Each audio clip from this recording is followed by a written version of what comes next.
Est-ce que tu bois ta tisane d'ortie, framboise, pas framboise, ortie, avoine, c'est quoi qu'on avait mis? Toi, c'était trèfle rouge. Trèfle rouge, ouais. Vitamine D. Puis c'est ça, oui, je bois ma tisane comme une bonne fille tous les jours. Parfait. T'en es où dans ton niveau d'énergie? Alors, c'est ça. Si je fais le bilan de mon mois de novembre, hein, quand on s'est vu la dernière fois, je te disais que j'étais à 50% de ma batterie d'énergie. Là, je te dirais que je suis à 55. OK. Fait que ça a maintenu, ça a augmenté un peu. Mais j'ai été malade. Ah, fait que là, ce qu'on va faire pour décembre, il y a les fêtes qui s'en viennent, on va rencontrer plein de monde. En théorie. On va boire de l'alcool. On va manger sucré, salé, gras. C'est ça. On va se coucher tard. Donc, il faut monter à plus que 55%. Ça serait le fun. Parce que tu risques de descendre pas mal après. Oui, c'est ça. Donc, il va falloir travailler avec les plantes adaptogènes. C'est aussi des plantes qui vont aider le système immunitaire. Donc, si tu arrives avec un système immunitaire fort aux fêtes, tu as moins de chances de t'attraper tous les virus qui courent dans la famille et dans les amis, etc., etc. OK. Donc, les plantes adaptogènes, c'est des plantes qui vont nourrir le système immunitaire, qui ne vont pas le stimuler. Une plante comme l'échinacée, c'est une plante qui va stimuler le système immunitaire. Fait que ça, c'est parfait quand on commence à couver, tu sais, qu'on a un petit... ça fait mal. Ouais, qu'on commence à avoir des symptômes pas le fun, là. Là, tu y vas avec l'échinacée, c'est comme si t'es vraiment épuisé puis tu bois un café, ça te donne un petit boost. Mais si t'es vrai, si tu prends un café tous les jours, ça va pas te donner ce boost-là, ton café. Fait que l'échinacée, c'est le même principe, t'en prends pas, mais quand il y a quelque chose, là t'en prends puis ça te donne un boost. Ce que tu peux prendre en continu pour ton système immunitaire, c'est les plantes adaptogènes. Dans les plantes adaptogènes qu'on a dans le coin, moi, pour les femmes, j'aime beaucoup l'aralie à tes genoux, ou même l'autre aralie, l'aralie à racine. Donc, l'aralie à racine puis l'aralie à tes genoux, ou en fait, n'importe quel aralie fait le travail. Là, si c'est ispide, si vous êtes à Côte-Nord, c'est ispide, ça peut se faire aussi. Ça va faire le travail aussi. OK. C'est la racine, hein, c'est la racine qu'on prend. Le fruit est bon et délicieux, puis un petit peu médicinal, mais pour le côté vraiment très nutritif, c'est la racine. Puis c'est ça, je trouve, qui est très rassurante aussi comme plante. OK. Elle a un côté enveloppant qui est très agréable. Fait que celle-là, puis est douce, c'est pas un adaptogène trop... Il y a des adaptogènes vraiment intenses qu'il faut pas prendre comme ça pour rien, là. Puis une autre plante que des fois on va trouver sur les pruches au Québec, c'est le reishi. C'est une autre adaptogène. C'est un champignon. C'est un champignon. Qui pousse sur les pruches. Pousse sur les pruches. C'est un beau champignon, un beau polypore qui est rouge. C'est magnifique. J'en ai trouvé une fois à l'état sauvage. Hey! C'est du reishi! Cool! Si c'est sur une pruche, j'ai un indice que c'est du reishi de la pruche, puis ça, on peut l'utiliser interchangeablement avec le reishi cultivé, qui est le reishi lucidum. Donc, le reishi de la pruche, lui aussi, c'est une très bonne plante adaptogène qui va beaucoup aider ton système immunitaire à remonter, ton énergie à remonter tranquillement. Puis en plus de ça, il y a une affinité particulière avec le foie, le reishi. Okay. Tu vas préparer ton foie en fonction de ce qui s'en vient. Mieux vaut avoir un foie en forme avant les fêtes. C'est ça. OK. Puis, en étant dans le thème du foie, la petite racine de pissenlit, c'est toujours un bon préparatif aussi. Ça va nourrir ton foie, ça va aider ton foie à se préparer à ce qui arrive. OK. C'est drôle parce que justement, ce matin, dans la voiture, je m'en venais chez toi avec mon café de pissenlit. Idéalement, tu ne veux pas, par contre, torréfier en café. OK. Parce que la torréfication a détruit certains constituants actifs. Donc, tu préférais l'avoir en... Straight. En décoction. OK. Ben ça, je n'ai pas de problème. J'ai un stock de racines de pissenlit. Quel dosage? Faut-tu que j'en prenne tous les jours pendant tout le mois de décembre? Quel dosage tu proposes pour ça? Oui, on est encore dans le côté nutritif. Là, tu peux en prendre tous les jours. C'est des plantes qui sont racines champignons. Donc, tout ça se fait tout en décoction. Okay. En novembre, on avait parlé d'infusion. Donc, une décoction, c'est que tu mets les plantes dans l'eau froide. Tu peux la laisser tremper toute la nuit dans l'eau froide. Ça, c'est un petit plus. Ça va te permettre d'aller chercher des choses que l'eau chaude n'ira pas chercher. OK. T'amènes à ébullition. Bon, si tu n'as pas le temps, à la limite, tu le fais pas, ce goût-là. Mais t'amènes à ébullition, puis tu laisses bouillir pendant un minimum 15 minutes, mais ça peut monter jusqu'à 1 heure facile. OK. Tu mets un couvercle parce que si tu fais bouillir 1 heure avec un couvercle, tu n'auras plus d'eau. Il n'y aura plus rien dedans. Ça ne marchera pas. Ouais. Donc, c'est ça. Tu fais bouillir pendant 15 minutes à 1 heure. Puis après ça, tu filtres, puis tu bois ça. L'aralie goûte bon, le pissenlit goûte pas pire, puis le reishi, ça dépend combien t'en mets. OK, c'est pas super tu pourrais mettre un petit peu moins de reishi au niveau du goût. Okay. C'est pas mauvais, mais il y a une petite amertume qui est pas agréable non plus. C'est-tu des plantes, le pissenlit, il n'y a pas de problème, mais je veux dire, l'aralie à tes genoux puis le reishi, c'est-tu facile à trouver dans le commerce, ça? L'aralie à tes genoux, non, pas hein? toutes. C'est ça, hein? Mais le reishi, oui, tout à fait. La clé des champs en fait une teinture, je pense. Puis en fait, le reishi, il y a un petit plus en teinture parce qu'il y a des constituants du reishi qui sont pas bien extraits dans l'eau. OK. Ils sont bien extraits dans l'alcool. Et il y a d'autres constituants du reishi qui sont pas bien extraits dans l'alcool. OK. Qui sont bien extraits dans l'eau. OK. Donc, une très bonne teinture de reishi, c'est une teinture à double extraction. Donc, il y a une teinture normalement faite dans l'alcool, Ouais. puis il y a une teinture normalement faite dans l'eau. Puis on mélange, pas une teinture normalement faite, mais une décoction très concentrée dans l'eau. OK. Puis on mélange la décoction concentrée avec la L'alcool. teinture. OK. Puis ça fait la teinture à double extraction de reishi. OK, puis là, tu as tout le kit de ce que tu peux trouver dans le champignon. Exactement. Y a-t-il d'autres choses que tu as à suggérer par rapport au temps des fêtes en termes de plantes? Là, j'irais plus avec les gens qui ont des... Ça, là, ce que j'ai donné, c'est quelque chose de simple qui est assez... En fait, la radiate et genoux, techniquement, j'en ai pas en plante sèche, là. J'en ai seulement en teinture moi-même. OK. Parce que j'en cueillais assez pour faire une teinture, mais j'en cueillais pas assez pour faire des stocks de sec pour faire des décoctions. OK. Pour quelqu'un qui est vraiment très fatigué, qui est à 20%, Ouais. là, je travaillerai avec la rhodiole.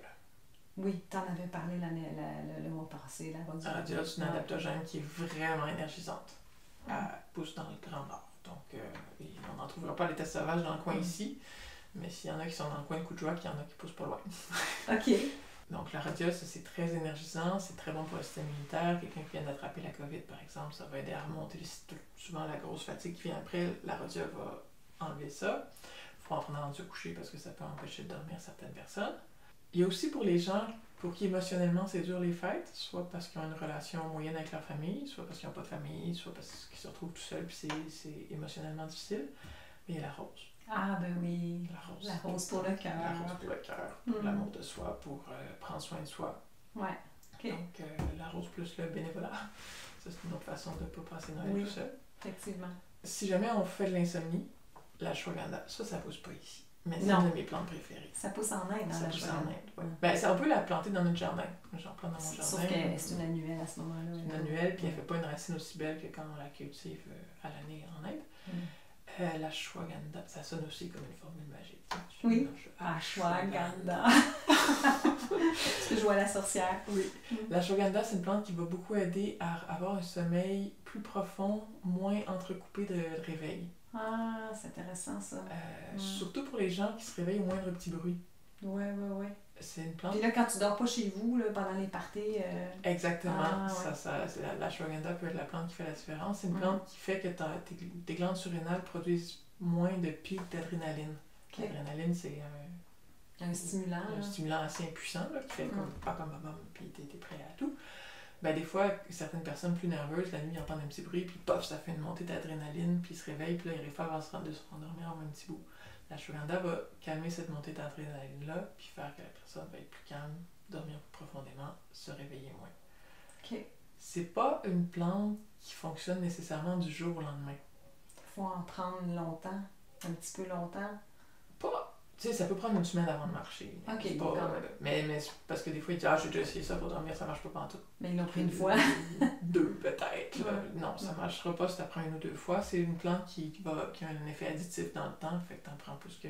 Des fois, t'en prends des petites doses dans le jour, parce que les gens qui ont de l'adrénaline relâchée pour rien, souvent, ça arrive pas juste la nuit, ça arrive le jour aussi. T'en prends une plus grosse dose la nuit. Parce que c'est pas une plante endormante du tout. Ben, pour certaines personnes peut-être.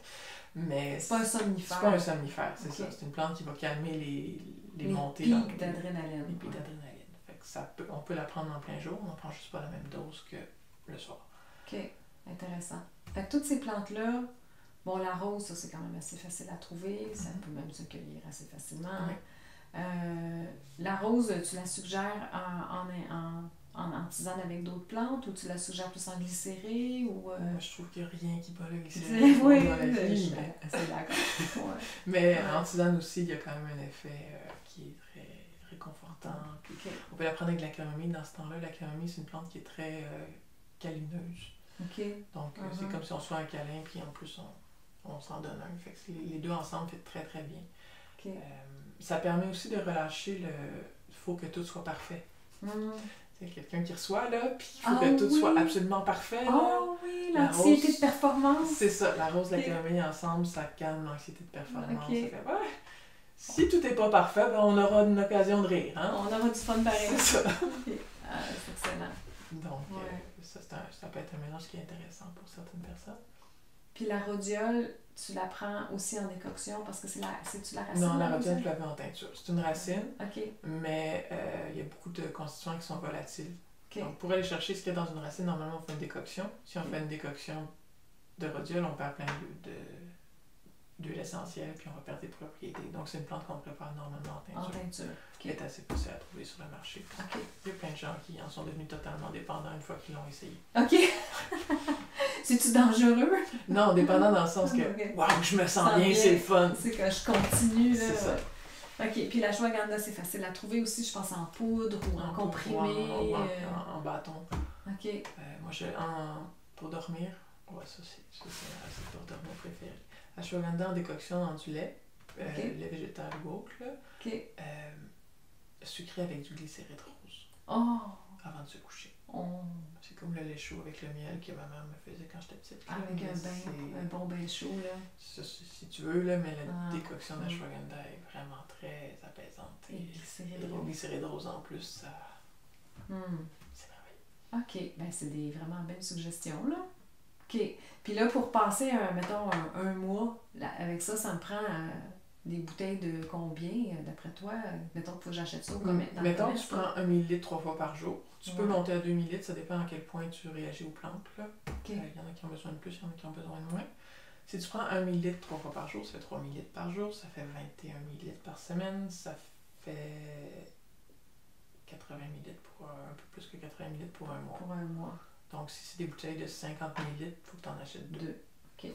Ou alors, moi j'ai des bouteilles de 120 ml, tu en as pour plus qu'un mois normalement. Ou si tu en prends 1,5 millilitre, ça va être parfait. OK. Bon, ça donne une bonne idée là, de. La plupart des gens, ils font 6 semaines avec mon 120 ml. Donc, OK. Ça donne. Mais bon, il y en a qui en prennent plus vite, puis il y en a qui en prennent moins vite, ça dépend. Parce qu'avec les plantes, il n'y a pas de dose universelle. Tu ajustes en fonction de ce que tu sens. En fonction de comment tu réagis au dosage et tout ça. C'est ça. Si jamais tu pètes le feu et tu cours partout, ben, tu peux en prendre moins. OK. Si tu as l'énergie que tu es en plein été, tu dois en prendre moins. Okay. On est en hiver, il faut prendre ça relax, c'est pas le temps d'aller... D'aller s'exciter, là. C'est ça. OK. Parfait. On est en cocooning, on est en retour à l'intérieur, on n'est pas en... on est en mode ours. C'est ça. Parfait. Bon, ben je vais essayer ça, Anaïs. Je pense que je vais peut-être penser à aller voir dans ton dispensaire qu'est-ce que tu as en stock, parce que c'est sûr que là, le pissenlit, je peux l'avoir en décoction, mais les autres plantes, non. Sinon, j'ai aussi un complexe immunitaire qui fait tout le travail, là, qui a du reishi, de l'astragale, de l'ashwagandha, puis... Ah oui, toute la... Même la rhodiole dedans. OK. Ah, ça pourrait être ça aussi. Ça pourrait être ça aussi. OK. Excellent. Bon, ben, on va checker ça. Merci beaucoup. Fait qu'on se revoit après Noël, donc au début du mois de janvier, pour voir si j'ai survécu à la période des fêtes en un seul morceau. Et qu'est-ce que tu as besoin de faire pour t'en faire? C'est ça. Voilà. Excellent. Bon, ben, à bientôt, Anaïs. Merci. À bientôt, Marie-Charles.